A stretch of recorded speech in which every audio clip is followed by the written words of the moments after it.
He will. He's done it again. Quick conversations with King Drew Millions. Quick conversations with King Drew Millions.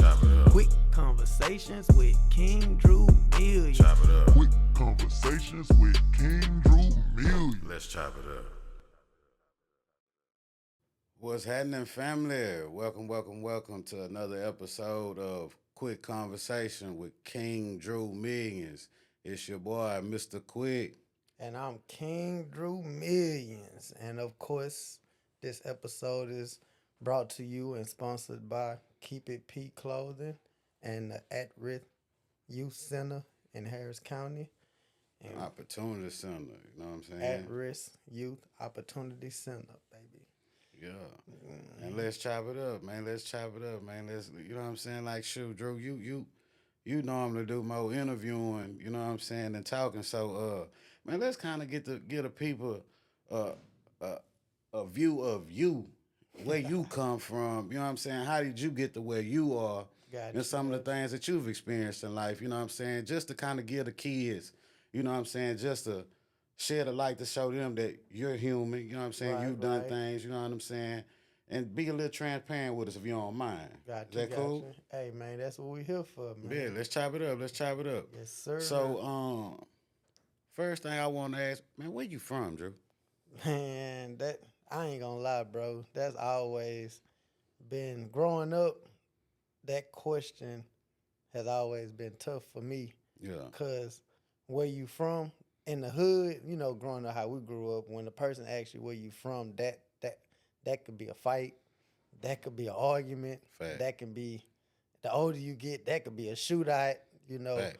But the reason why I'm giving you that, cause I mean, we go off the hospital I was born at. I was born at Jeff Davidson Hospital, which is a monumental hospital. That was the first hospital in Harris County, Houston, for people that didn't have money, basically. Low-income people, they can go to Jeff Davidson and they can still have their children. And that was in First Ward. That was in the center of downtown. So if you go off where I was born in the middle of Houston. I am Houston. I was born in First Ward. But now let's get technical as far as living. My mom was raised in Cashmere Gardens. Okay. My daddy was raised in Fifth Ward. But my daddy... Yeah. Shout out to the hood, Fifth Ward, Texas. You know I'm all that, man. But my daddy went to the military. Then when he got out the military, he ended up catching the case and going to jail. So my mama was by herself. We moved around a lot. So I stayed in Acres Home, stayed in Greenspoint. I stayed everywhere on the northeast side. I done lived everywhere on the northeast side. All the ghettos on the northeast side, I've lived in them. So you know what it's like to be in the trenches. Man, I've literally lived in the trenches. I remember growing up in Acres Home on DeSoto. When they was on the news. Yeah, I know about that DeSoto watching block, the man. news in the last apartments on the end. Ooh. Like I wasn't in the first. I wasn't by the food. By the dead end, right by that left hand turn. DeSoto. Yeah, I know exactly what you're talking about. And you know, now when I'm out and about and people ask me, growing up, people ask me where I'm from. I ain't gonna lie. My family will get mad because I always said wherever I was living at the time, I would say that's where I was from. Well, I mean, you know, we grew up on Swisher House, and Paul Wall say, I claim the neighborhood where I live, not where I lived as a kid and or where my grandmama lived. Shout out to Paul Wall, because I really understood that. I was a kid that moved around a lot. I mean, my mama was making ends meet. Yeah. And, of course, she had to stay where she had to stay. So I wasn't really hood hopping. I was just like, this is where I'm staying. I'm repping this. This is all the kids I'm playing with. Yeah. They repping Acres Home or they repping Greenspoint, you know. So, you know, but I spent most of my childhood. By the time my mom and dad got back together and they got settled in, then I started living in Lakewood. Okay. And that's where we met, you know what I'm saying, generally, you know what I'm saying? Well, shoot, before that. Well, we met before that, but we actually locked in and built a relationship living in Lakewood together. Yeah. And see, me and your dad got something in common because, you know what I'm saying? Okay, I was born in Fifth Ward on Lowndes Avenue at St. Elizabeth. You know what I'm saying? Oh, so you was born in Fifth I was Ward. born in Fifth See what I'm Ward. saying? I You know what I'm respect that. saying? You literally was born in the heart of Fifth Ward. Right. So like even though we moved around, we stayed in Greenspoint, we stayed in Arlington for a little while. We even stayed out for Northborough and all that. But I think I stayed in Goodson for a little while too. But for the most part, you know what I'm saying, I kind of bounced between Lakewood and Fifth Ward, Lakewood and Fifth Ward. You know what I'm saying? So that's why I more so say Fifth Ward because that's where I was born. Right. You know what I'm saying? Man. And all my school records, everything, all that go to Fifth Ward. See, all my school. So cause I went to a few different elementaries. Link, Carmichael, Inwood, and most of these are around Greens Point and Acres Home. Because around that time, a lot of people would move to Greens Point and Acres Home because the apartments was affordable around there. You know, a lot City View. Yeah. Yeah. And so, you know, and then I went to Wilson Intermediate, Wilson Intermediate, then Shotwell, over there off Antoine, the Beltway. Stayed in Lincoln Green East. Okay.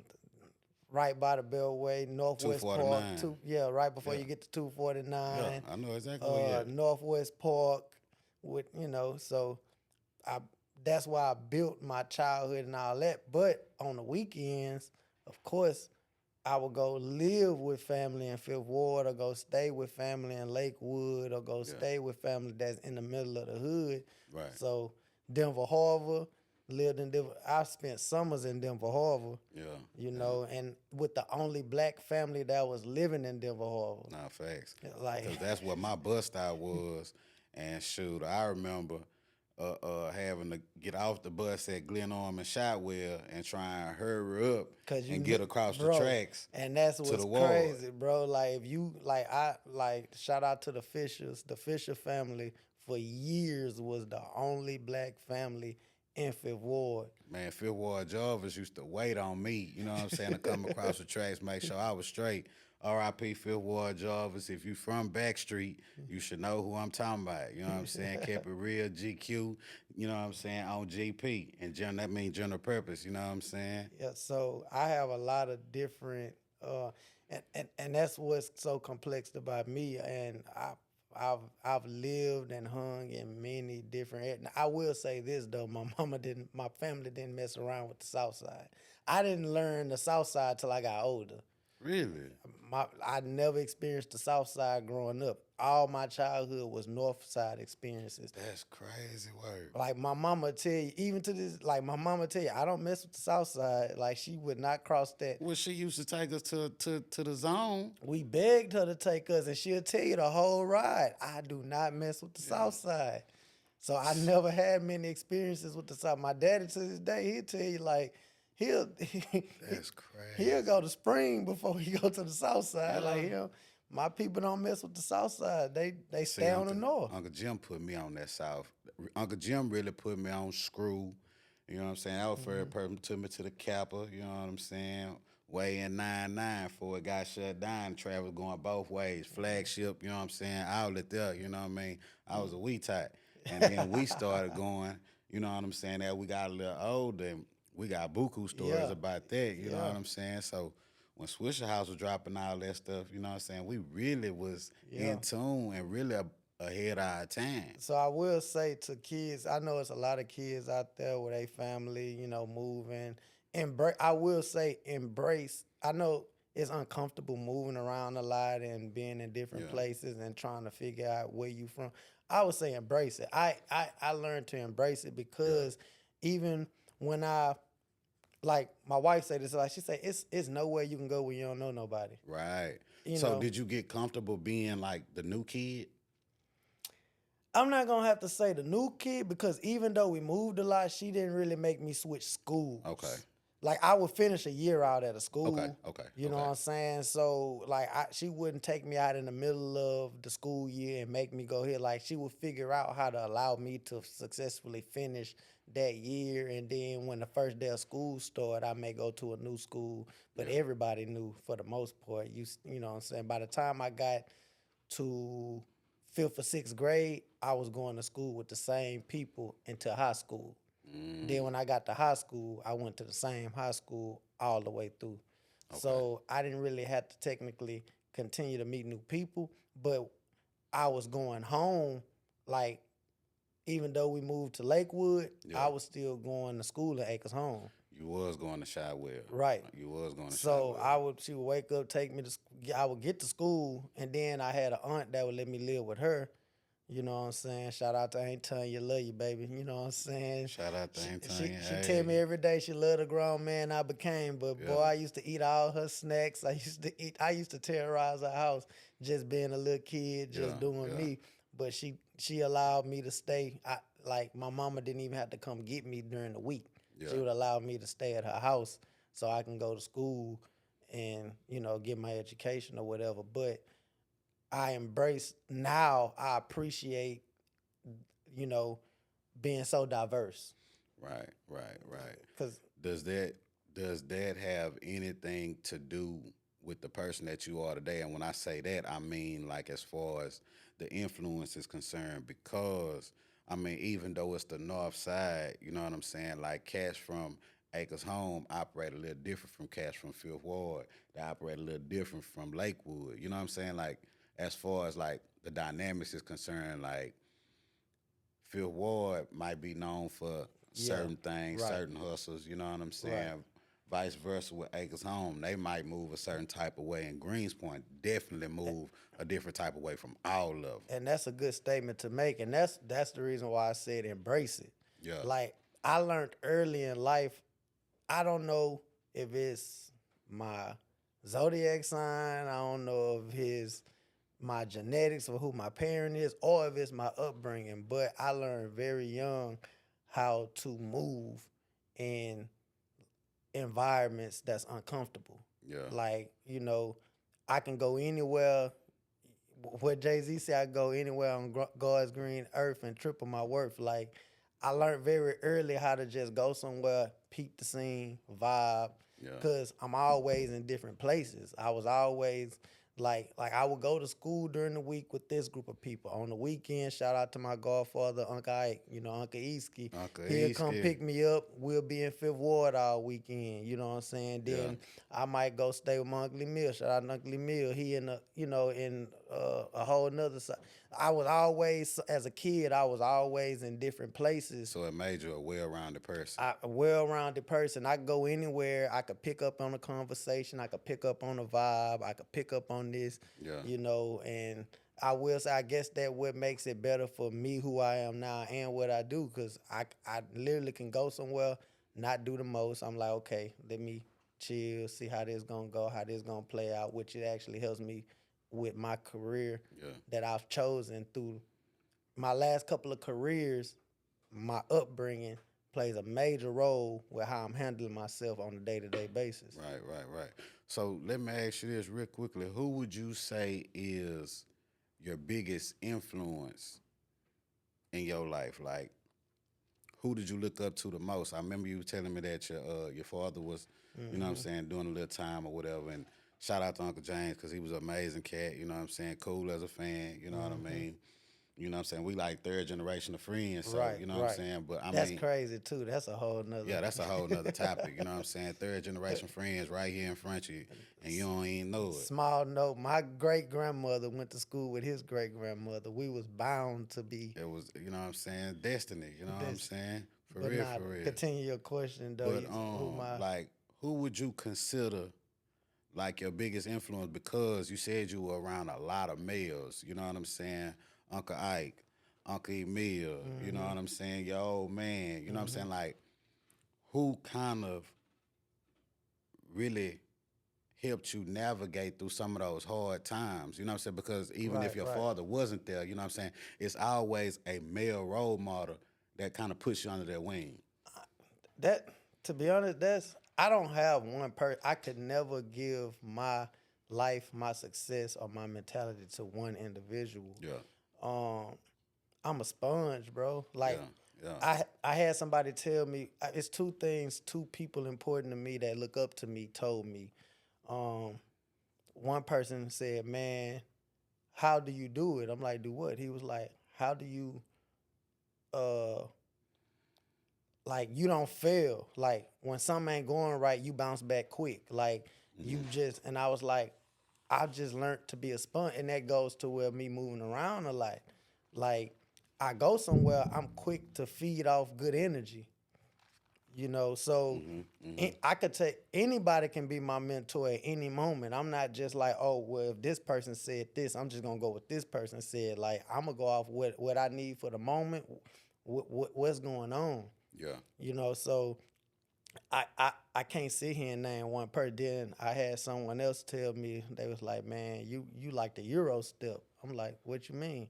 Like, bro, like how you just bounce back off of bad situations and throw that in the shotgun. Yeah. Yeah. But all that to say, like, it's so many people played a major role in my life. I would do a disservice to anybody. Credit Like that to one person. man, I mean, and there's been times in my life where I had to be around certain people whether I wanted. Like, it was a time in my life where my mama and daddy was in jail. You know what Whoa. I'm saying? Like, That's crazy. I remember riding with my mama when the police pulled her over and told her she had a warrant for her arrest. Now, to this day, me and her talk about it. Do she really understand what she did, why she did it, how it happened? Did she really know she had a warrant when she was riding with me that day?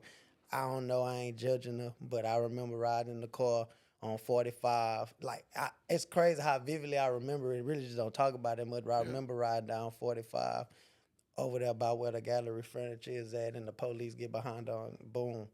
And that was it. They put her in the back of the cop car. I ain't seen my mama for about 7, 8 months. I mean, free, seen her in jail. Yeah. And so, That's crazy because most people would take that adverse experience and have disdain towards police.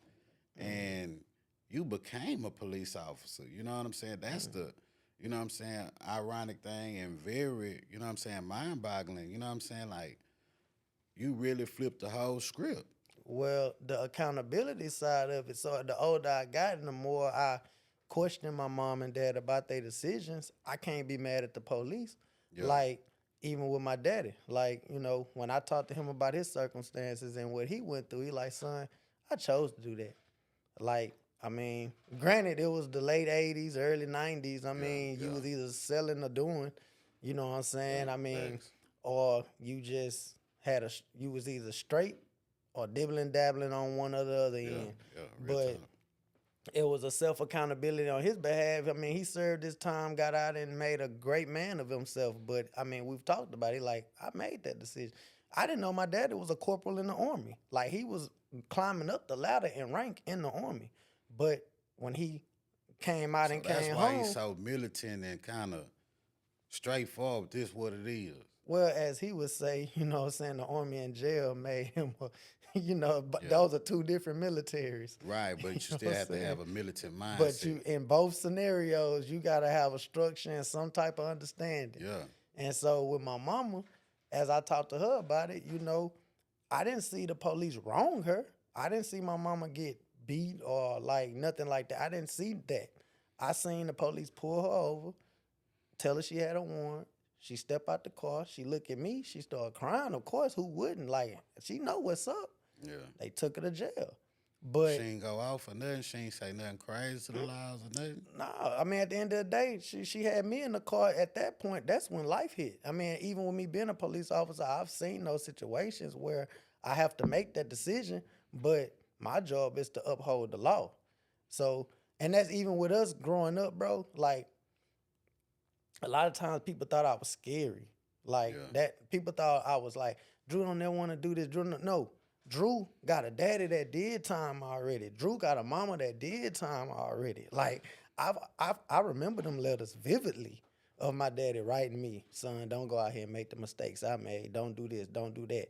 You know what I'm saying? And not being funny, yeah, I got other friends who family have done time, but I'm dealing with people who did hard time. Right. Like not no 1 year, 2 year, no. Boys is ducked in and tucked off. So when them letters coming in, I'm reading them.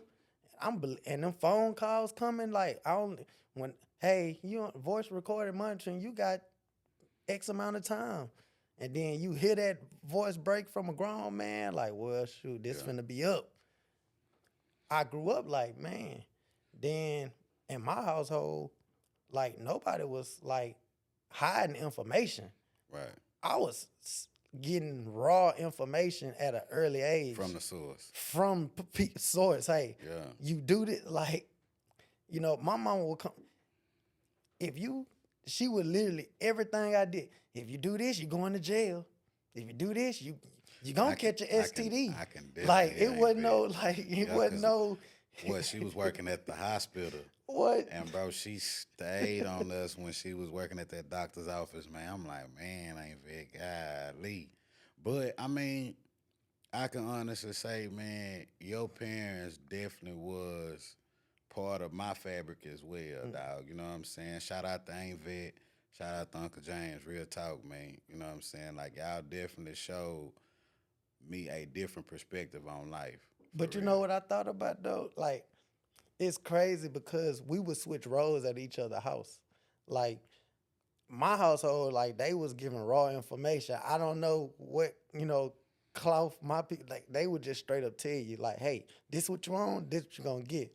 But then I go to your house, I feel like I was at, like, what's Will Smith in the and going to Fresh Prince. I got a That's carry. because my mama kept the house looking like a dog. I loved, house, but I loved, because I didn't know about smacking until I came. You smacking? I'm like, what?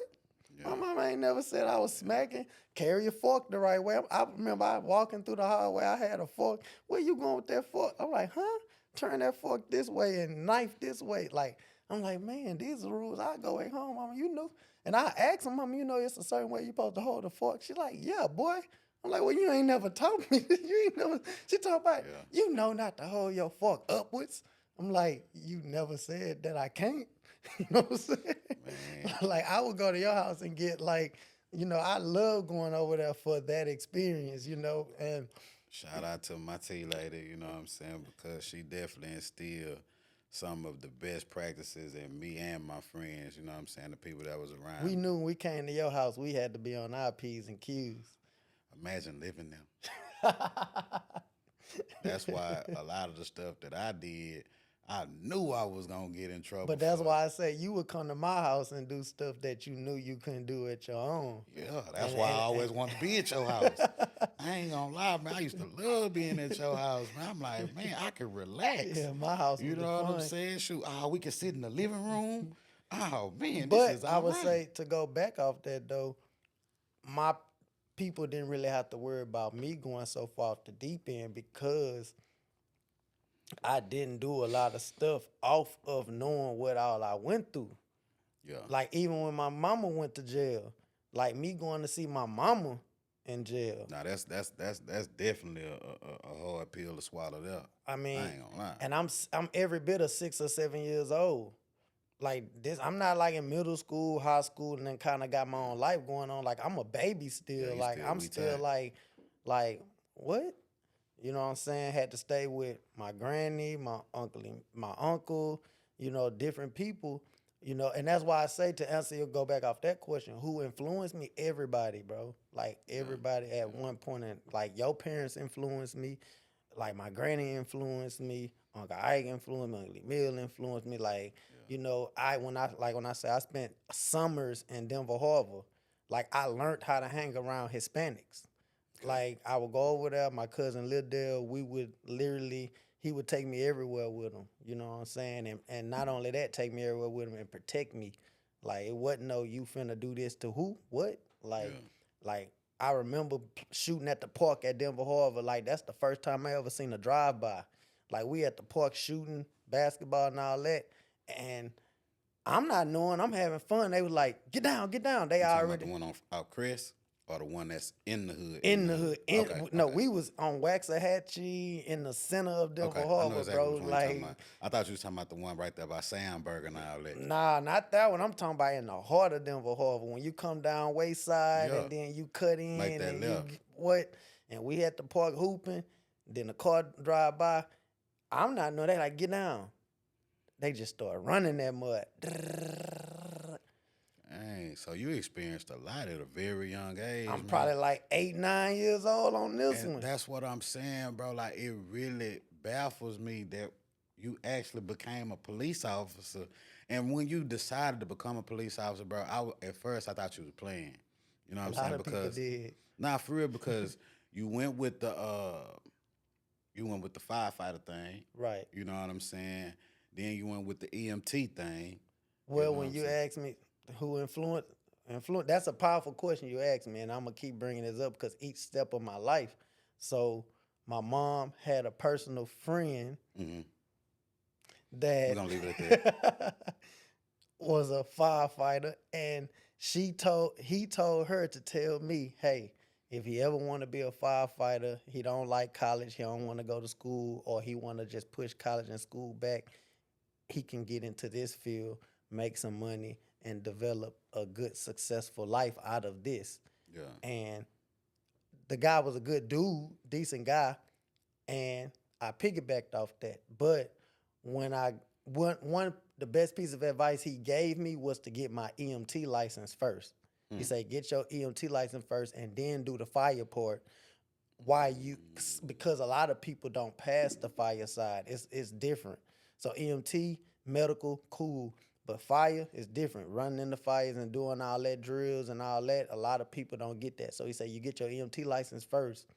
Then while you're doing the fire side, if you don't happen to make it, you could still make money being an EMT. Yeah. Which was great advice because I did not pass the fire side due to health conditions at the time. I don't know, it's weird as I done got older, it done kind of went away, but when I was younger, when I get overly hot, I would break out in hives, and I went to the doctor and all that, never really got to the bottom of what it is. It was just like, man, you just allergic to... Don't feel bad, because I was allergic to my own sweat and all that. Yeah, people think that I'm really just, you know what I'm saying, like that, but I'm really like that for, you know what I'm saying, natural reasons. You know what I'm I saying? can't be out here overly exhausted, man. Yeah. But when I was in the fire academy, trying my best to make it through, and I ended up quitting one day when I had on all that bunker gear and everything, and I felt myself about to break out. I went and sat down, and then I got yelled at for taking the break. And he was like, either you do what I'm telling you to do now, you might well walk away because you ain't built for this. And then I was like, man, mentally I'm ready, but physically. You're not. I made a good career out of being an EMT. So I remember you on the clock like 24 man, hours sometimes with that. I done did a lot of stuff and made a lot of money hustling as an EMT in my 20s. Yeah. So, but to say that idea came from a person that I say this to kids and to never frown upon somebody giving you advice. Yeah. You don't have to know them personally. You don't have to rock with them. But that goes to a decent dude that, you know, was a friend of my mom, gave some advice. I took it. And it helped me. You know what I'm saying? I ran with it. I wasn't like, hey, I don't rock with you like that. No, this is good advice. Nah, but I mean, just like with my situation, with all what I was going through, bro, you showed resilience, bro. Like regardless of what your physical capabilities were at the time or educational standards or whatever, bro, you still made it your business, you know what I'm saying, to succeed in life. And you know what I'm saying, bro, I will say, you know what I'm saying, like, bro, you doing your thing, fam. Real talk. Yeah, and so I appreciate you and I thank you. I mean, and it's like even when I was interviewing you and asking you questions, we don't, even though we close and you cool with somebody, you just never know what everybody going through. Like we would hang out, especially as kids, we'd hang out on the weekends and stuff, but day-to-day operations, and when I'm hanging with my cousins or you hanging with your other cousins or extended friends and family, like, you know, I also, you know, was taught young to just mind your business. You know what I'm saying? Like, that's another thing. I done seen and done heard and done been through so much that you know, mind your business. You know, Nah, for real. if it ain't for you, if it ain't affecting you, or so Shoot, we learned that real quick, especially when we were going to that South Side, man. Remember when all them cats had that fight at the fun place, bro? It was about like 20, 30 fights going on, bro. We just standing there looking, knowing we from the North Side. Minding our We ain't feel business. say too much of nothing to nobody, cause shoot, we outnumbered immediately. Immediately. What it was, me, you, and Torian? Yep. Yeah. Big to go to the. But all those experiences, helped me with who I am now. Like all the adults, all the older people, because now we at the age that these people was raising us. Like in the heart of our teenage years, this is the age that our parents and our uncles and aunts were. And I call them all the time. Like a lot of my uncles and aunts and my parents, like, man, I appreciate that because I'm at that age what y'all were when we was teenagers. Nah, facts. And I'm I like, think the closest person that was close to our age was our barber, JB, man. Yeah. Shout out to JB, you know what I'm saying? John Lewis, man. Hey, bro, you just don't know how much you impact me and this young man life, bro. Like, for real. I mean, you was like big bro, big unc, you know what I'm saying? Our barber, our counselor, you know what I'm saying? Put us on so much game but that's with the another females. influence. So like, it's hard to say who. I can't put one finger on one person Nah, because facts. those Fridays being at the barbershop, it got to the point we was going to the barbershop every day. Yeah, You know real what I'm saying? talk. Didn't Real even get a talk. haircut. We would literally ride the bus to the barbershop. Our parents be like, where you at? We at the barbershop with John. All right, cool. They ain't even tripping. Yeah. But we hanging out, watching how he moved, talking to him. But then all those men and women that was coming in the barbershop, and we looking at how they move, listening to how they facts. talk. So many people, and we building all this like a computer chip. We building Yeah, all this human information, computers. and we taking this, going to school with it. We soaking up all this game and all this knowledge Yeah. to be who we are. Nah, facts. Well, speaking of the barbershop, did you get a chance to experience Mr. Harvey Barbershop on Liberty Road? That's where they be doing all the like block parties and stuff like that. See, that's where the first time I actually ever seen Jay Prince at that time. You know what I'm saying? He was going by a different name. But Right. Lil James, he was going by Right. at that time. That was my first time ever seeing him when I was a little bitty cat. You talking about the building where they be shooting all the videos, stand up? Yeah, Yeah, I never actually been in that barbershop. Really? Oh, man, I thought It's you crazy. went over there, man. Nah, I never been. I mean, I've been all up and down Liberty Road, but I actually never been in that barbershop. Bro, Mr. Harvey used to have a barbershop jumping. I'm talking about had a line of people waiting on him at like 5 o'clock in the morning, bro. Man, Like, for real. I'm talking about, but was a real live gentleman, man. Like, this was the first cat that I seen where ass got tie. I'm talking about, bro used to be clean every day. Talk with whisper like this here. You know what I'm saying? Look at this one, I'm trying to tell you. You know what I'm saying? But talking to my dad as I got older, he had gotten into a car accident. You know what I'm saying? He had a trach. oh shit. Yeah, you know what I'm saying? So that's why he wore the ascot, you know what I'm saying? I thought it was just for a cool little old fashioned. Right, You know right. what I'm saying? Then I found out he was a Gidry. So I'm like, dang, he might So have was been y'all Kingston. related? No, actually his family was from Opelousas. And my family is like from a small town, maybe 20 miles east of Lake Charles, called Wilkes. Okay. You know what I'm yeah, saying? I mean, been all up and down. I mean, I've been in the parking lot of it, but I never actually went in, never got a haircut there. But I know, Yeah. the Prince family do a lot of stuff there. Yeah, and yeah, and that's shoot. one They of on the block now. Right, You know right. what I And mean? that a lot of Shoot, we times. on almost half the hood. You know what I'm But saying? even when you talk about mentors, like, I have a very close friend that is a Prince. You know what I'm saying? So Yeah, I've, shout out to the homie. man, and I've moved around with him, you know what I'm saying? And he at one point in time, whether he knew it or not, you know what I'm saying, was a mentor of me because he showed me how to move in that light.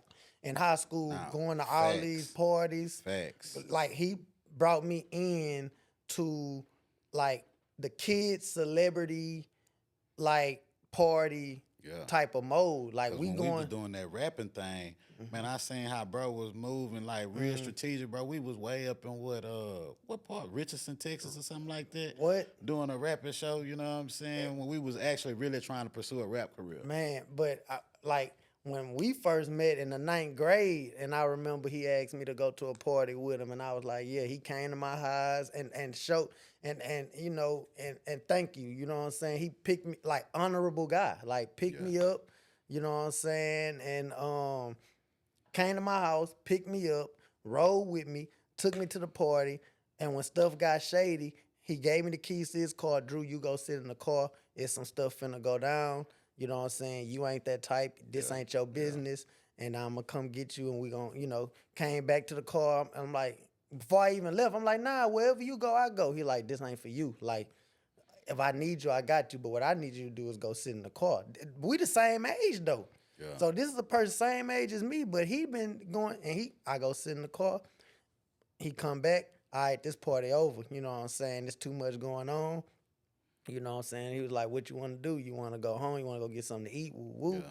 I'm like, it's on you. I'm ride with you. He's like, man, honestly, we got school in the morning. I'm going to go ahead and, you know what I'm saying? Bro, Take this you dude, home. I ain't gonna lie, bro. He is definitely a different type of dude, super solid, man. You know what I'm saying? Hey, he ain't never done me no wrong, and he always stayed solid, kept it right. Every You know what I'm time. saying? For real. But when you talk about mentors, like I embrace. So you even got mentors that's close in age with you. You a mentor to me, bro. Like what all the times me and you done rode around, bro. Like, but how I think and how I move. Like I'm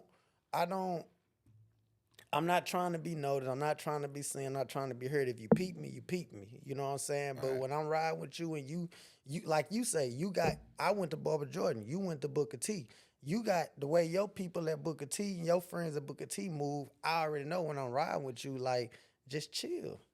You know what I'm saying? Just ride and chill. You know what I'm saying? We're going to get the same experience everybody else get. You going to let me know, hey, do this, do that. Don't do this, don't do that. You know, and I'm, okay, cool. Yeah. Which, going to the Army or being a police, everything you do in life has rules. And this is what I be telling the youth and the kids. This is very important. A lot of times, even in the streets, this is the reason why a lot of them get killed, commit crimes, get caught quick. I'm not condoning none of this. Don't commit crimes, and you should go to school, get your education, and you should get a job. You should take care of yourself. But at the same time, anything you do in life come with rules, come with structure, come with rank. If you in the streets, you can't just go be the plug. You have to work your way up, understand the rules. What you gonna end up doing? Getting killed, getting hurt, go to jail. You gonna end up broke. Like, it's no success in just doing what you want to do. You go to the Army, structure. Being a police officer, structure. Firefighter, structure. Everything has rank. You go to school. Even when you going to college, it's systems. You have to follow the plan. I had a friend tell me one time he owned a business, and he was like, and shout out to you. I ain't gonna say your name yet because you need to come on here. I've been asking you to come on here and rock with us, so when you come on here, you can tell your story. But I had a partner. He was like, bro, you know how I opened up my business? I'm like, he said, I literally called and asked the type of business that he had. How do I start this business? They emailed me the guidelines and the structure of how to open this business, and I followed it. He said, that simple. I followed it. The world want businesses. That's what he told me. He said, the world wants businesses. Is it easy? Not always, but a lot of people that succeed, they followed the guidelines, they understood, and they followed the structure. So at the end of the day, like, I don't walk around without, if I go to and even when you talk about like going to all these different neighborhoods, and I know in the urban community or in the minority community, neighborhoods and where you from and all that is very important of our upbringing. But I understood young, when you go somewhere, learn the law of the land. You know what I'm saying? So when in Rome, do as the Romans do. So if I'm riding with you and you take me somewhere, I'm peeping, I'm understanding. Even with being a police officer, wherever I patrol at or where I'm at, I'm learning the laws of how this community that I serve, because I'm a public servant. Yeah. I'm serving the public. So my job is to learn what the public, I can't patrol in Greenspoint how I patrol in River Oaks. Or I can't patrol in River Oaks how I patrol in Humble. You know what I'm saying? These are different people. They needs and want different demographics, all that. So you have to understand how to, and I learned that by my upbringing of so many different people that raised me. So it's easy for you to say it takes a whole village to raise a child. The old school method, bro. Not real The talk. old school. And I And can you honestly answered say, that right. That's yeah. why I can't name one person. A village raised me, Yeah. bro. Cause I mean, I'm gonna be straight up and honest with you. You know what I'm saying? Like, you already know you came to my house, you was gonna get reprimanded. You know what I'm saying? For anything you did out of line, and vice versa. You know what I'm saying? Right. Granted, your mother was a little bit more lenient than mine. Right. You know what I'm saying? But I already knew I invested on business. Right. You know what I'm Right. saying? I couldn't go too far. Right. But you know what I'm saying? I could go a little bit further than I could at my house. You know what I'm saying? Nah, for real. Cause I can honestly say it took a village to raise me. You know what I'm saying? With both my dad brothers, you know what I'm saying? Both my mom brothers, you know what I'm saying? Like, everybody had an intricate part in building the people that we are today. Nah, for real. You know what I'm saying? So please, man, allow other people to redirect your children, because oftentimes, yeah, you know your child, but when your child is not in front of you, that child's them. They are Yeah. that person. Yeah. You know That's what true. I'm saying? And that's real. You know what I'm saying? Because I know I done a lot of stuff that my mom don't know nothing about. And she probably hearing some of this stuff I say on the podcast, like, bro, what's wrong with you? You're not the person that I raised, but really you did. You know what I'm Right, saying? right, But not only right. you raised me. Right. You know what I'm saying? My environment Right, raised me. You right. know what I'm saying? Some of your peers raised me. You know what I'm Right. saying? I learned different things from my friends. You know what I'm Right. saying? Because I ain't gonna lie to you, bro. I started, you know what I'm saying, smoking at a very young age because I was hanging around people that were a lot more advanced than I was. You know what I'm saying? Right. Like, they the ones actually taught me how to inhale. Like, we the same age. Right. You know what I'm saying? But bro was a whole lot more advanced to me, and I ain't gonna lie. I done tried to look up Aaron Conley and Brian Johnson. I don't know how many And times. can't find them. I can't find Yeah, I them, done tried bro. to find some people too, man. It's a few people in my life, like Yeah. kids that I hung around Nah, with. for and I real, can't like find 'em. Benny Phillips, you know what I'm saying? What Alton Brown, man, the list goes I ain't on. gonna lie, I've and been on, looking man. for a dude named Alan Steiner, bro. It's a dude named Alan Steiner, like, and he cut it for me so tough. And we went to Wilson Elementary together. I think by the time I went to Shotwell, his family moved. But hey, if you out there, bro, ain't tap in with me. I Nah, don't care for where you real, at. man. But that goes to show too, like, even when I was telling you how raw my family was, that's why I never really got big on, like, even smoking weed or whatever. I never did it. Like, my mom, young, was like, and she drilled it in my head that if I smoke, it's gonna be laced and I'm gonna be fucked up for life. Oh, excuse me, I done cursed on here. I ain't want to do that. But that's what she tell me. Like, Yeah. she like, if you Off the drip. off She the said, "You rip, gonna get like, laced?" bro, in elementary, middle school, she like, bro, you hanging around them kids, they smoking, and she'll be like, and you got asthma and bronchitis, you know it don't mix well. Like, that's what I heard. I'm this. So in my mind, I got asthma, bronchitis, and I'm finna be on some stuff that's gonna make me messed up for the rest of my life, to the point where whenever I was around and people Yeah. would be smoking, you want to hit this? Nah, I'm good. I remember the first time a group of people, we all went to the bayou after school in middle school, and they was smoking. They like, you want to hit this? I'm like, nah, bro, I got bronchitis. They all started laughing. They like, what? I'm like, man, I can't smoke, bro. I got bronchitis. And they was like, man, bro. I'm like, bro, I can't, bro. And they was like, man. So, like, for the rest of my middle school years, they be like, nah, Drew don't smoke. He got bronchitis. And everybody, it was always a joke about it. They like, bronchitis, man. That's crazy. But That's it was crazy. drilled into me to where, you know, even when it come to like being super, like I even toned down being like a super aggressive kid, because like my mama ain't cutting no chain. Like, I used to break glasses. Like, every time she bought me a pair of glasses, I've been wearing glasses at like 5, 6 years old. And every time she bought me a pair of glasses, I break them. I go outside, play foot. We used to play football. Shout out to my other friend. He gonna come on here. You know what I'm saying? We got him pulling up like one of my first best friends. Yeah. We used to play football on the concrete. I go outside, play football, come back in the house, glasses split in half. My mama like, what?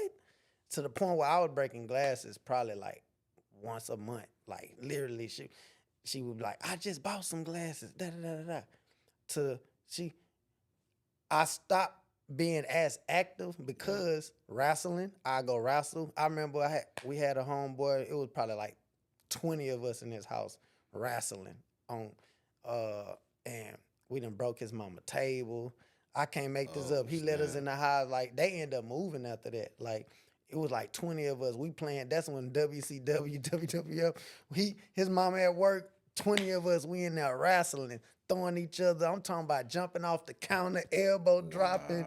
So well, somebody did like a Cain and Abel tombstone on the table and broke it.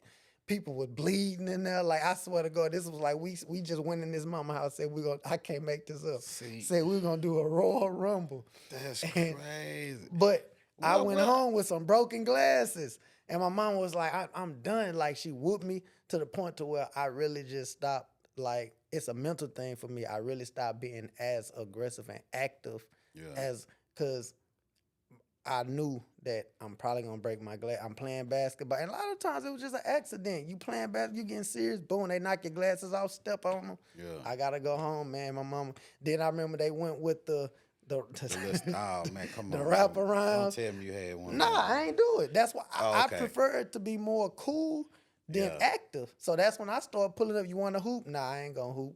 Man, come on, just hoop. Nah, I'm just gonna post up. You want to play? Nah, I ain't gonna play.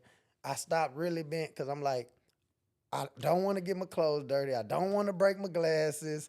At this point, I guess that's kind of what shaped me to just being the cool boy in the cut.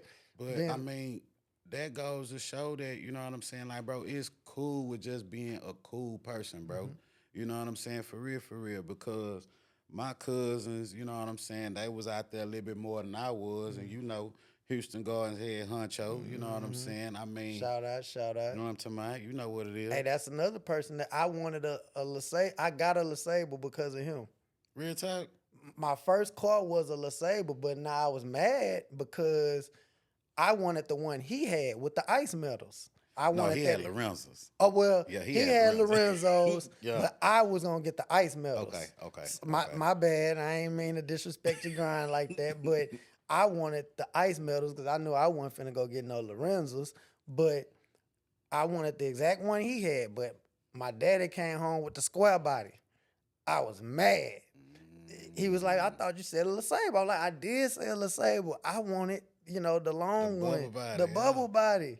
So I ended up getting the square body, but I ended up blowing out the radiator in that one before I really got to do my thing. Right. But at the same time, I was really upset because of the one your kinfolk had. But I watched how we all in high school together. He, a few years older than us maybe, and I'm watching how he move, and I'm like, another cat that's thorough, militant, you know what I'm saying? Took care of everybody. Real talk. Every time we went Still around to this him. day, the same type of cat, man. You know what I'm saying? Real stand-up guy, man. Real talk. So I would never disown anybody that crossed any positive person or any person that was getting money or that was being successful or just had a certain aura or swag or demeanor or a purpose about them. That's what I thrive. That's what I live for. You know what I'm saying? I like to see people progressing. That's another reason for this podcast being so important to me. I want to talk to people that come from something that, had some diverse upbringing and at the same time they grinded through that or they stuck to what they needed to do and got to where they at. Like for me, being a police officer, I never thought I'd do this. This never was a dream for me. I never grew up my upbringing. You run from the cops. You don't talk to cops. Everybody I know done been in and out of jail. So it was not for my scenario on how I became a cop, bro, me being an EMT, after the person that I know that kind of shaped me into being a EMT, I did that successfully for probably about 8 years. But then as an EMT, it comes down, are you gonna be a nurse?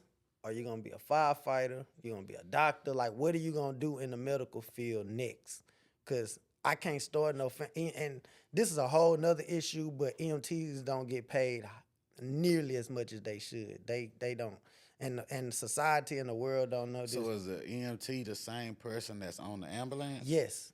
So Person they that's actually- saving your life really don't get paid that much, brother. Really? I'm The being people that honest. ride around in the ambulance that pull Yes. up before the fire truck. Yes. EMT. Now you got EMT basic, you got EMT intermediate, and you got paramedics. EMT, they can do basic necessities. They can give you oxygen. You know, they can bandage up some stuff. They can wrap a wound. You know what I'm saying? So the people that I be seeing on what's that, Chicago Fire, EMT. they EMT. EMT. Okay. You know what I'm saying? And they don't make a lot of money, bro. I mean, they decent, but what I'm saying, to say that somebody is here to do one job, save your life, after you went through a health crisis, they don't get nearly as much as what they deserve. So at that point, when I was going through the later end of my 20s, and I'm like, man, I need to better my life. You know what I'm saying? I need to figure out my next move. Like, if I can't start a family off of this budget, you know what I'm saying? Not the way I want to do it. You know what I'm saying? So, all right, I'll address this. You know, the young lady I was talking to at the time was being taken care of by a truck driver. And so, in my eyes, I'm like, man, I'm going to be a truck driver. Now, I got family members that's a truck driver, but I'm literally having a personal relationship with a person that is being well taken care of by a truck driver.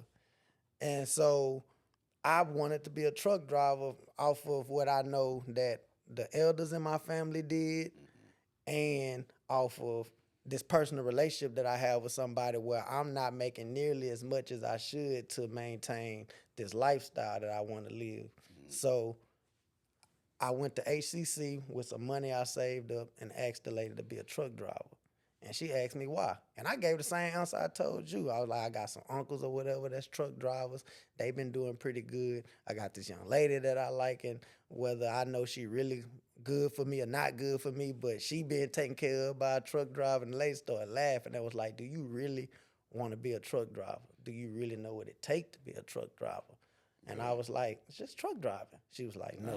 It's way It was like, more it's than way that, boy. more than that. I'm like, well, what you mean? She was like, first off, you're going to be a rookie truck driver.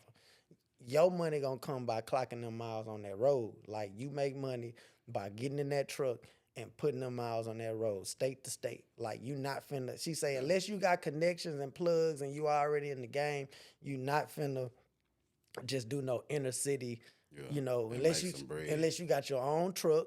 Don't have that, ma'am. Okay. Unless you got your own dispatch, don't have that, ma'am. Okay.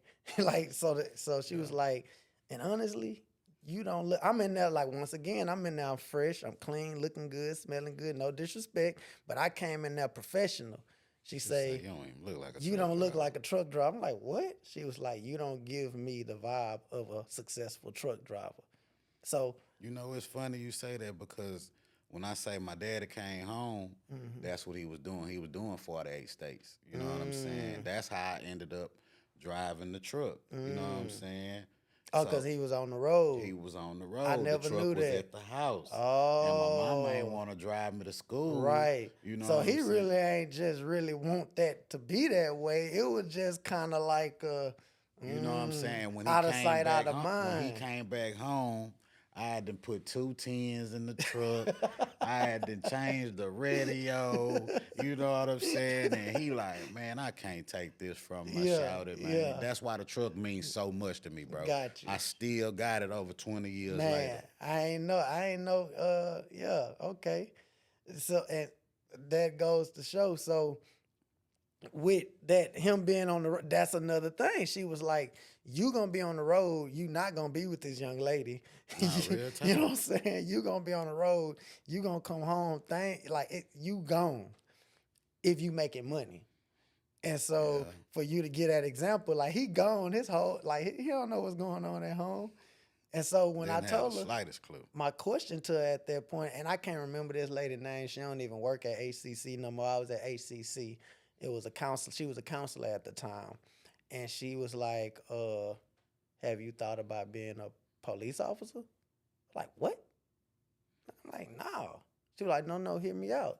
She was like, I don't know if she's Hispanic or a white lady, but she was like, and she was honest with me. She said, I know you black, you minority. She was like, and a lot of y'all frown upon being a police officer. She said, but my husband is black or whatever, and he's a police officer, and he make a lot of money being a cop. Outside of his normal responsibilities, he do a lot of extra jobs, and he bring in a lot of money, like putting that uniform on and Yeah. going out here and grinding it out and hustling and bustling, with working, anywhere in the city that need extra cop appearance or whatever. And she wrote some numbers down on the paper and just kind of showed me. And she was like, "You're not leaving. You still get to go home every night. You know what I'm saying? And you're not even getting your hands dirty, really. You know what I mean? As far as like you're not causing a stress to yourself. Yeah. She was like, may be tired a lot, but it's and so she handed me the packet and she say, look, this is what I recommend. Unless you got something else, or if you really want to be a truck driver, I'm not here to deter you from that. She was like, but go take this packet home, talk about it with some family and friends, think about it, pray about it, whatever, and then fill it out. If you want to do it, bring it back, and we'll see about getting you some financial aid and all this. So that was my police entry to police. That was it. You know what I'm saying? Now, Crazy. as I started the journey, I started thinking like, hey, I do know this person that's like friend of a friend of a friend as a family that like, I do remember such as, and I kind of started backtracking on certain little scenarios of police and where I'm like, okay, Shoot, my next door neighbor in Lakewood was a police officer. and I never The knew dude that that. had the El Camino, But I mean, I never really seen him much. because he was always at work. Makes sense. You know what I'm saying? He was Never really always doing seen him. EJs. You know what I'm saying? So, Right. And I tell you the first after I started my journey, one more scenario that really made me respect being a cop was when a guy, so I would say his name, but I don't know if he wanted his name mentioned, so I'm not gonna be that. But when I say the story, he might know. Um, I worked as an EMT with this particular guy, and he had left being an EMT and became a cop. And I hadn't seen him in a long time. So I didn't even know he was a cop. I just know he wasn't an EMT no more. I think he had told me he was on his last semester of college. And I think the last thing I heard from him, he said he was gonna go to the Army.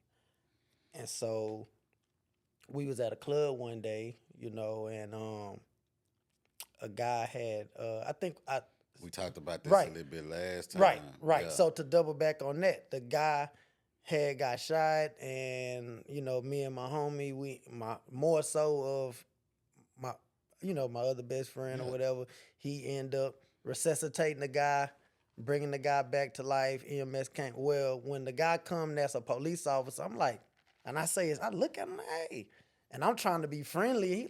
He handled me as a cop, but I'm like, I was just in Miami with you not too long ago. We was turned up, but he looking at it like this is a job. Yeah. And then I called him like a couple weeks later and kind of was like, hey, he was like, no disrespect to you on that scene. Like, you cool. But when I'm handling business, I'm handling business. Like, we have a guy on the ground that's been shot. We got a suspect that's on the loose. We got so much stuff that we got to do. We got crowd monitoring. We got people everywhere. Like, he broke down the life of a cop to me in that one phone conversation because I was looking at it like, dang, you could have been a little more, he was like, no, that's not how that go. Like, I'm not there to be friends. I'm there to do a job. I'm there to, preserve life. I'm there to monitor the crowd. I'm there to get evidence, make sure nothing is, and I respected him as a man, and I respected the authority that he showed me. And I was like, you know what? I could do this.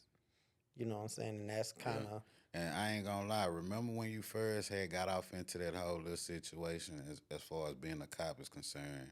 I asked you one question. Do you remember that question that I asked you? Now I'm gonna say you asked me a lot of questions, so I I don't mean, remember like one one that really specific. stuck out was because we were going back and forth about it for a while. Like, do you really think That I could take somebody to jail. now 9 months Oh, of training? that we not that. No, you asked me that multiple times. So your question is, do I think 9 months of training is sufficient enough for a cop to get a gun and a badge? And my answer to that is so. A lot of people have asked that question and do feel that we need more. It's always more education, more experience, and the reality of it is not enough experience in the world to prepare you for circumstances that you don't. We train a Mm-hmm. lot for a lot of different scenarios, Mm-hmm. but they always never exactly like training. You revert to your training as much as you can, Right. but the, It's so more instinct. it's instinct, and that's why when you talk about upbringing, like God, everything I've been through in life, and that's why I tell even rookie cops, like my question whenever I'm with a rookie cop, they put a rookie cop with me and they ride with me for the day or whatever. I always tell them, why did you do this? And I know this is a question that everybody get asked. I know it's a cliche question, but I'm like, why did you do this? And they give me their answer. Some of them be long answers, some of them be short answers, some of them be like, I don't know, whatever. But I'm like, never forget your why. Never. Whatever reason, your why keeps you humble. Your why keeps you grounded. Your why keeps you safe and protected whenever you get out here and you want to make some crazy decisions, or you get, depressed, or or you get too super cocky. Go back to your why. But the reason why I'm saying that is we never know. It's no training on a day-to-day operation of never knowing. That family disturbance call come. I don't care if I did 20 years. I'm not a doctor. To be honest with you, I'm all of these things in one. I can I'm not a doctor. I'm not a lawyer. I'm not a psychologist. But when I'm on this call, I'm a doctor, lawyer, psychologist all in one when I show up and I got this mental health patient that's threatened to kill himself or something, and I gotta talk the gun out his hand, or talk the knife out his hand, or he done took all these pills, and now I gotta sit here and try to revive him, or do whatever. Or person, you show up to the house, and I've had to kick doors in when I hear yelling. You never want to do that, but when you get a family disturbance call, I don't care how many years of school you got. Like, this is real time. Like, an average person call the police maybe once or twice in their life. You know what I'm saying? I may go to 10 calls today. You and everybody else might be your first time really just needing to call the police. This may be my sixth call of the day. I may have just chased somebody with a gun, put them in. I wasn't a primary officer, so I don't have to take them to jail. The other officer take them to jail. But then that next call drop, I don't even have time to soak that in. I go to your house next, and you standing at the door, but won't open the door, and I hear you yelling at, I punch you, and I'm knocking on the door. Hey, police, knocking on the door. Help, help. I've literally had to kick a door in. I'm hearing help, and I'm knocking on the door. Ain't nobody answering. Ain't no amount of years of school can prepare you to handle these scenarios, and you know, we human at the end of the day. Yeah. So and we get used to it. Like, when I do tell scenario, I stop saying. People always ask, like, "Hey man, what's the craziest thing ever happened to you?" When I first started and I was a rookie, I used to think that was cool to tell. Oh, you know, this happened or that happened. But then I started realizing, like, it don't affect me no more because I see it all the time. But then I might tell somebody this story and they can't sleep at night. I've Mm. had people call me the next day ever since you told me that story, like that really happened. I'm like, that was like 3, 4 days ago. I done did like 3 months. Like, I done went to work. That's and they like, nah, that just ain't sitting right with me. I'm like, I can only imagine because a cat that used to work with me, at the detention center, he went on to be a police officer, Mm-hmm. and he was actually chasing a guy that I guess he had broke into a house or robbed somebody or whatever the situation was. He ended up Right. in a foot chase. Right. Guy jumped a couple fences. He was on his trail. You know what I'm saying? And he ended up tackling the guy, what have you. And bro pulled the tool out on the loud man, and he just so happened to see him, and he acted fast, pulled his weapon out, and boom. You know what I'm saying? And it was like, and it was all on camera because I ended up seeing it on some outlet. You know what I'm saying? I'm not sure if it was Facebook or Right, whatever right. it was, but the footage actually got out to the masses. Right. And when I saw that, I had to call, bro. You know what I'm saying? Like, bro, you actually experienced that? Like, not only was it you actually doing it, but this was right up on you. Like, you literally wrestling, bro. And for you to act to think so quick and to go ahead and save your life rather than him take yours, Right. you know what I mean? You did what you had to do, but it goes on to what you said before. You know what I'm saying? A lot of the situations that you've gone through, you know what I'm saying, get you ready for where you are. You know what I'm saying? Because it was a lot of quick thinking that we had to do in the detention center. You know what I'm saying? I'm talking about like oftentimes, you know, riot breakout, you know what I'm saying? All type of situations, you know. So, I mean, I And definitely but- got to give you your credit, bro. And to be honest, something similar, very similar to that happened to me Thursday. And that could very well be a regular day. That exact scenario. Run up on a guy that was a suspect or something, you know what I'm saying? He had the tool on him, he get to running, just had to chase him, you know what I'm saying? Fortunately for me, I don't know if he was planning on shooting, but at some point he dropped the gun and we had to he started hopping gates. Couldn't keep up with him. We ended up having to get K9 out, dogs come out. We ended up having to get airfare. We ended up having to get additional resources. We ended up catching them. But that's a day in the life of a cop. Like that split second. And we thought we had in the bag. Hey, turn around, put your hand behind your back, and in a split second he run, push and run. But see, that's what makes me go back to the original question. Like, is 9 months really enough time? So how much time I'm asking, I'm just being honest, how much time you think an officer should have training to deal with situations like say I went to school for 10 years to train to be an officer. Then it's the thing too. I'm gonna still let you answer, but I gotta address this. Then it's the thing too. Training in real time, I tell rookies this too. No disrespect to your training, but this is real.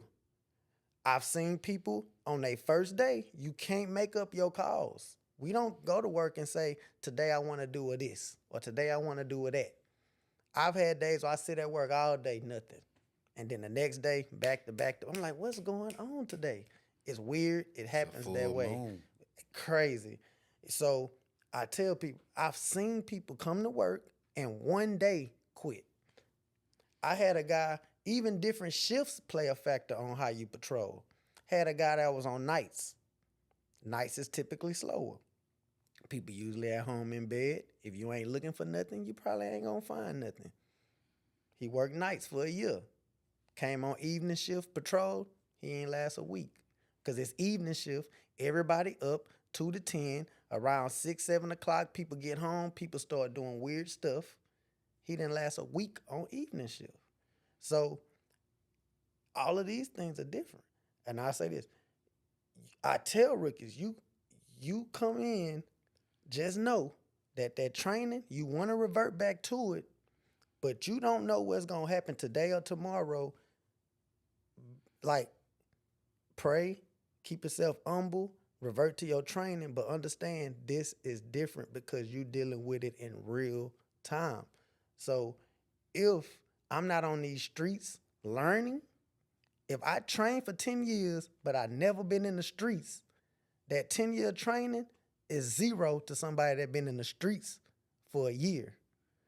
I could be at a certain area, let's say 5th Ward.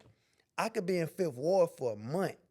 and have more training and experience than somebody that been in school for 3 years and been patrolling in River Oaks. Yeah, yeah, that makes sense. You gotta be in these streets, and you gotta be training, and you gotta be picking. And I also say that I know I'm saying a lot, but you good. I also tell rookies, pick up these calls. That's how you learn. That's how you understand how to interact with people. Because if I'm training for 10 years and I'm going through some scenarios, and then I get a job and I don't pick up no calls, I'm dead meat. I'm not learning nothing. I'm not experiencing nothing. Then when you get that one crazy call, you don't know what to do. You don't know how to handle yourself. You don't. So a lot of mistakes are made too, not about the training. It's about the mentality of people. We all come from different places. So you get this call with people, like for me, I'm urban, my bad. I'm urban, I'm black, I'm from the hood. I'm used to people talking loud, moving their hands and dancing around. So I don't just get antsy when I see that. But if you ain't from that and a person gets to, I've had to tip it, she don't mean no harm or he don't mean no harm. They just loud, they good. Yeah. You know, so, but to go back, I know I kind of went on a little rant, but you know, if you had your hand in it, because you asked that question a lot, how long do you think that an officer should have training? In my mind, man, I'm gonna be honest with you. You know what I'm saying? Definitely with this day and time and watching cops and all this here old type of stuff growing up. Shout out to Uncle Jay. You already know we watch cops on a regular basis. That was something that we did together. You know what I'm saying? But like they should have some type of simulation or something, like, because we got VR glasses and everything, like actually be able to put you in those real life scenarios while you're in school so you can actually have muscle memory even though it's in a digital world. You know what I'm saying? Like, Right. like I would think that that could possibly assist when you get out there in the field because the computer can be programmed to how you react. You know what I'm saying? This is gonna happen. You know what I'm saying? Okay, well, if you do this, this is gonna happen. And then it can also have sporadic situations that happen. You know what I'm saying? Like you can have your VR glasses on or whatever, and the suspect start running. Then you got to start chasing that suspect. You know what I'm saying? But I mean, I always thought like, dang, that's not enough time. You know what I'm saying? But to answer that, all of these things play a factor. They do have, now everything you naming, nothing is free. So it goes to money. All is defund the police. If you defund the police, part of training goes with defunding the police. So you want your cops to have all this special training and extended training, but you don't even want to contribute to their training. So what if I get to the 100 Club? That'll go to y'all I'm being training? honest. Like, no, I'm asking a serious question. Yes, if the more money these agencies have, the more they can spend on equipment and training. So if people don't want to support the police and people don't want to fund the police, where does the money come from this training? But a lot of people are in fear of the police. Like actually, like situations like the George Floyd. You know what I'm saying? I mean, like it's like, man, hold on, like. Bro, I'm really scared of y'all. So if I trained y'all to do more of you handling me, I don't know what you know what I'm saying, may be faced with. So I mean, that's just something. Well, no, that's a heavy conversation. Even I will say this, right? When stuff like that happen in the world, bro, we all human. No, any job at the end of the day, it's a job, and it's crazy because people like me chose to do a job this crazy. Yeah. But at the same time, anybody that have an opinion about something, figure out how you can help it. If you don't like that, become a cop. Or if you don't like that, raise a child. Man, you sound like my partner Baker, man. Baker went to be a police, and he said, "You remember Baker that came through, cut his dreads? He also served in the military and everything. But yeah, he told me, man, G, man, you'll be a great cop. No, man, hey, man, listen, man, I don't think I'm gonna be a great cop. Well, I'm not here to persuade somebody Yeah. especially if you don't feel like you have it in you, because it's something. We don't get paid as nearly as much as the drama and the stuff that we got to get. And that's another thing that rookies are told: don't come here for the money. Like, you're not gonna make nearly as much money as what the drama you're gonna have to put up with. Like, we have to deal with drama. Like y'all just see the surface level of it, but like we have to deal with lieutenants. I mean, we have to deal with rank like that. To be honest, the hardest part of my job is not even being in the streets. I don't like going to the station. Yeah. Like, it's tension now because you there with all the brass, the upper rank, and they want this and this and this. Man, just let me get my car, my keys, and let me hit these streets. See, But I like shows like Chicago PD,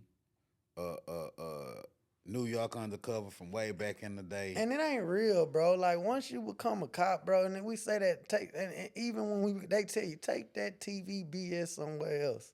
Yeah. Like, from the way they maneuver, like, it's not real, bro. How they hold their weapons a lot of times don't be real. How they wear their Especially Hank. uniforms. I ain't gonna lie, Hank act like he a gangster. Yeah, I mean, who don't like Bad Boys 1, 2, 3? Who don't like Will Smith? Who don't like Chris Tucker and Rush Hour? Jackie Chan, like, who don't like these Beverly Hills Cop? But In Too Deep, that was a good one. yeah, but that's not real. You know what I'm saying? Okay, let me ask you. I know you saying that's not real, but would you ever consider being an undercover cop? Yeah and no. I thought about it briefly, but Like, how does that even work? Like, you possibly being an undercover cop in your own city. You know what I'm and saying? that's why, like, sometimes it Because you can't change your look. Well, the reason why I wouldn't want to become, because I don't want to get so caught up in being an undercover cop that you don't have no. Like, a lot of undercover cops, they don't have social media. They don't have like their relationships. Like, they don't really suffer. have nothing solid to they undercover. Like, they make and then Almost like a secret agent. Or right, something. right. I don't want to get to like that point. Like, I've met a few undercover cops that they a ghost, because they don't want to be like, if I'm an undercover cop, I'm on social media with my friends and family, and somebody like, I know him. Like, you don't want somebody to point you out anywhere for Right. being associated with anybody. Like, it's a lot go into that undercover cop stuff, and that's why I say that like the movies is in real life is different, bro. Like, Yeah. it's not the same. That's And I do crazy. want to piggyback off the George Floyd. I know that's a tough subject, and I would like to just rush through that, bro. But at the same time, bro, every cop not like that. You know what I'm saying? Nah, facts. We was never trained to choke somebody out until they can no longer breathe. You know what I'm saying? That is not a standard.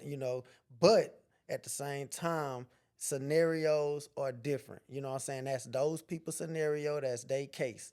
Do you And think that was like that Tyreek Hill situation? Like, it was a little bit of ego into that? I think it's a lot of stuff going to factor. So sometimes, like, and a lot of people don't like to hold into. A lot of times, officers deal with the same people or know about certain people. It ain't even about money or none of that. Like, I've literally taken the same dude to jail 2 times in one day before. I can't How make is that this even up, bro. possible, bro? Man, he went to jail for one crime. It's Harris County. He got bailed out in a few hours and went home and assaulted his significant other. And she called us, had visible injuries, called the DA. He went back to jail same day.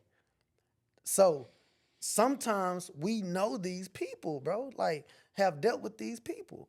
And with that being said, sometimes they like, I don't want to go to jail today.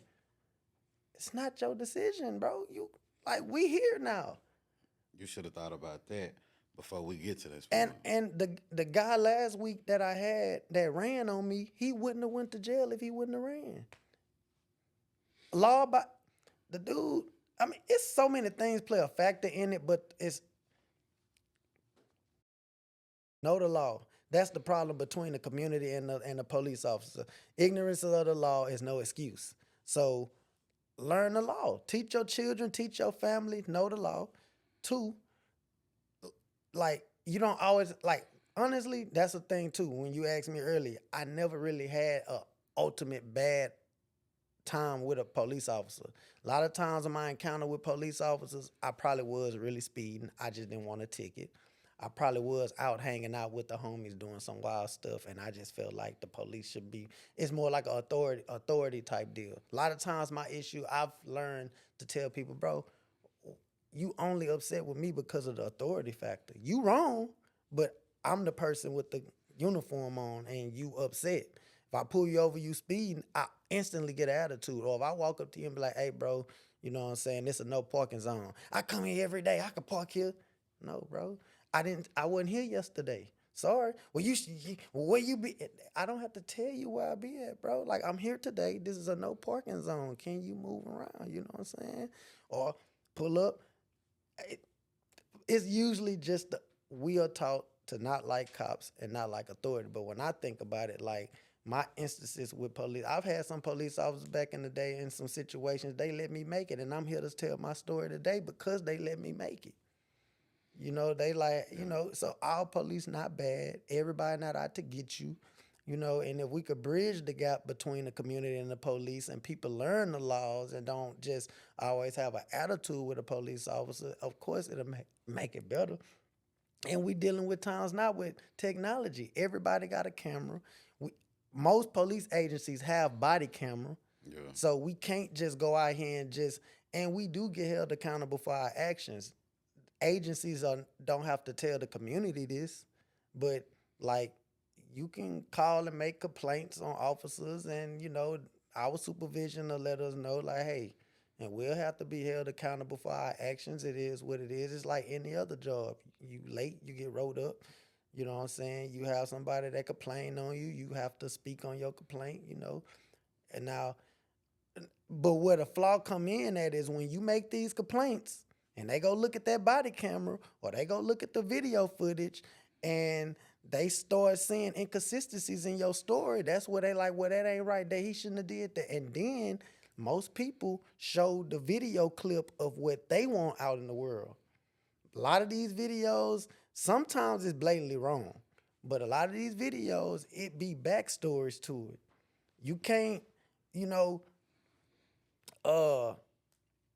you can't beat your wife, her lip hanging, and then you get in your car, you driving down the street, then by the time I interact with you and I'm throwing you on the ground and putting your handcuffs, this other person that don't even know your backstory, look at this cop beating up that man. He ain't did nothing. You don't know what this man did, 10 minutes ago. 10 minutes ago, you know what I'm saying? So it's like, but we quick to post and not even know that's social media too. People quick to take pictures, won't even help you. Quick to post, don't even know the backstory. You know what I'm saying? That's how a lot of people get interfering because you see the police doing something, they work, and then you jump in, leave that man alone. You don't know this man, you don't know what this man or woman did, and then you grab on me. Now you interfering because you jumping into my business right now.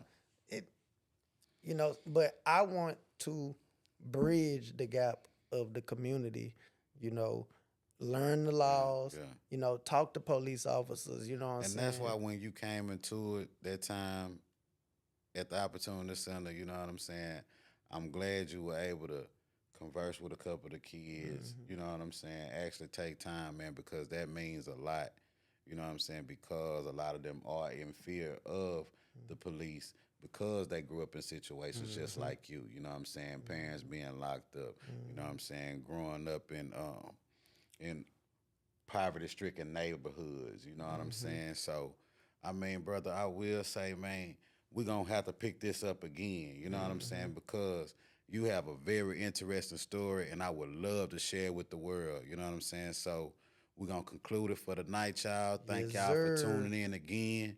This is Quick Conversations with your boy, Mr. Quick. And King Drew Millions, baby. And we chopped it up. Yes, sir. He will. He's done it again. Quick conversations with King Drew Million. Quick conversations with King Drew Million. Quick conversations with King Drew Million. Quick conversations with King Drew Million. Let's chop it up.